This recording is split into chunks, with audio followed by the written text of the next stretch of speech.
Over the years, scientists continued to make new discoveries about our moon. But somehow, it was never enough to reignite our passion for our closest neighbor. And that was partly because our attention had turned elsewhere. There are over 150 other moons in the solar system. And by the late 1970s, we were starting to explore them. The results were spectacular. The journey of discovery began with the Voyager probes. They were sent to explore the outer solar system, the gas giants like Jupiter and Saturn. Until now, these extraordinary worlds had been seen only through telescopes. It took 2 years for these probes to reach their first port of call, Jupiter. Scientists all over the world were gripped, waiting for the first close-up pictures of the great giant. But when Voyager started transmitting pictures back to Earth, they were in for a surprise. It seemed it was Jupiter's moons, rather than the planet itself, that held the most exciting secrets. We thought the moons of the outer planets would be lumps of ice covered in craters. And that was about it. But when Voyager started transmitting back pictures of Jupiter's innermost moon, Io, there was a strange anomaly. A young NASA scientist spotted an odd-looking bulge on the moon's side. I came in about 9 o'clock that morning to the navigation area, and the tape with the pictures the spacecraft had taken the day before was on my desk. I put them on the computer system and I displayed them. And I could see that Io, the moon of Io, was a crescent, as very often our own moon is a crescent in the night sky. I went and enhanced the brightness, and there appeared beside Io an object, a huge object that looked like something I could recognize and could never have expected, and it completely captured my attention. I wanted to know so badly what that was that I just had to ask myself, my goodness, what is that? And the answer that occurred to me first was it looked like another moon peeking out behind Io.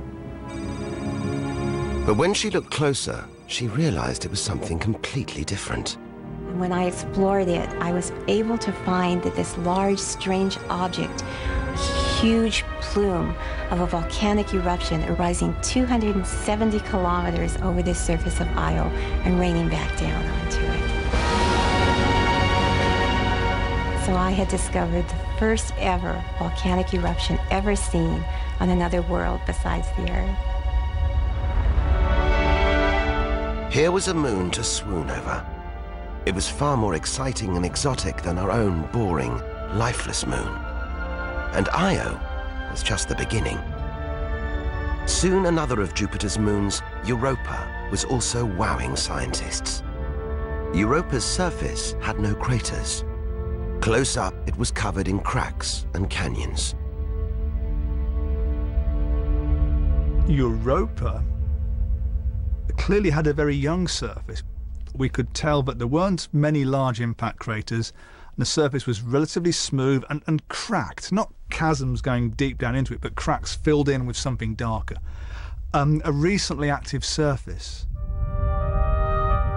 Looking at it, scientists realized it was similar to scenes they knew from Earth, from the poles. Europa was covered in ice, and because there were no craters, they knew that the ice must have melted and refrozen many times. And that could mean only one thing.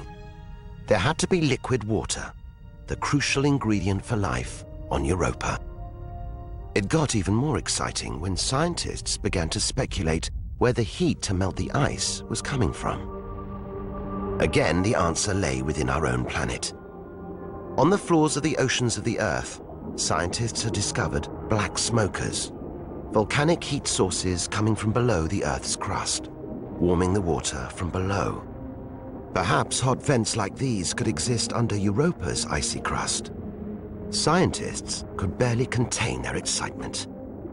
Liquid water and a volcanic heat source sounded like the kind of conditions that many believe gave birth to life on Earth. The people who work on the origin of life on Earth today seem to have come to the conclusion that the most likely place for life to have begun is at a hot vent on the ocean floor. And we could have the same sorts of organisms on the floor of the ocean of Europa at a hot vent. And if you've got bacteria-like things, then you could have something grazing on the bacteria, eating the bacteria. You could have a whole ecosystem down there. Like sharks grazing on smaller fish, and smaller fish eating worms, and the worms eating the bacteria. We don't know.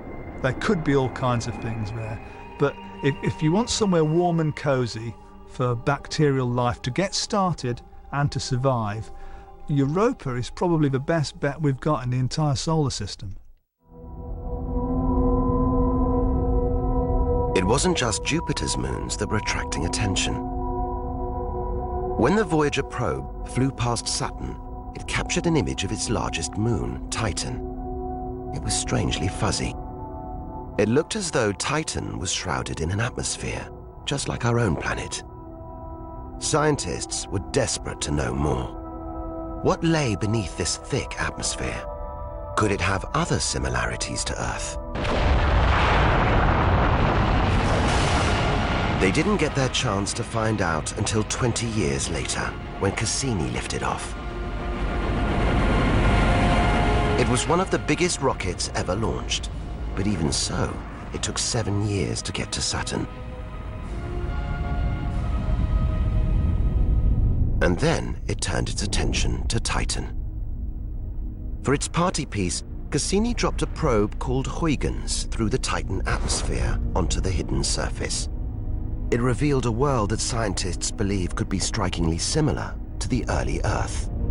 Pictures that were revealed by Huygens during its parachute descent towards the surface of Titan showed at one point a network of valleys. You could have been floating over many parts of the Earth where you've got hills and valleys in between them, and the valleys converging on one another and draining into a sea. So we can see landforms on Titan that look very, very familiar to people who do landform studies on the Earth. The valley networks are very similar to what you get produced by rainfall on the Earth. The extraordinary images of distant moons revealed them to be places of great beauty and tantalizing possibilities.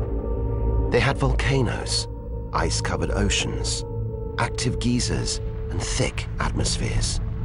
There was even the possibility of life. Moons were the most exciting places in the solar system. And so scientists began to wonder whether our own long-abandoned moon was perhaps worth another look.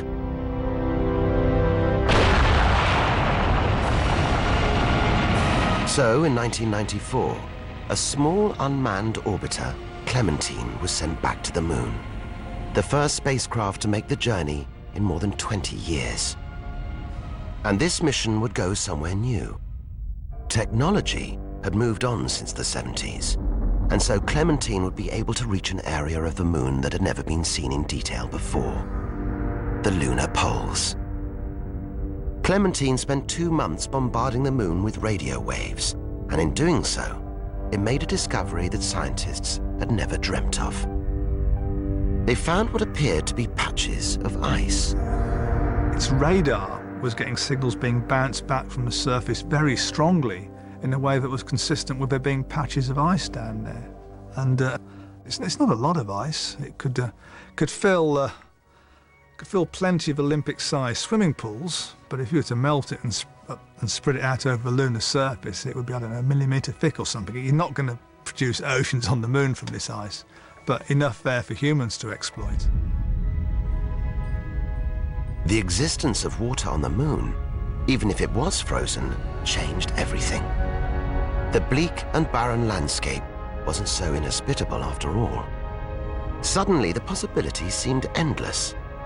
With life-sustaining water, the moon could one day be a base in space, a stepping stone to the rest of the universe. Humans might even live there one day. The love affair was back on.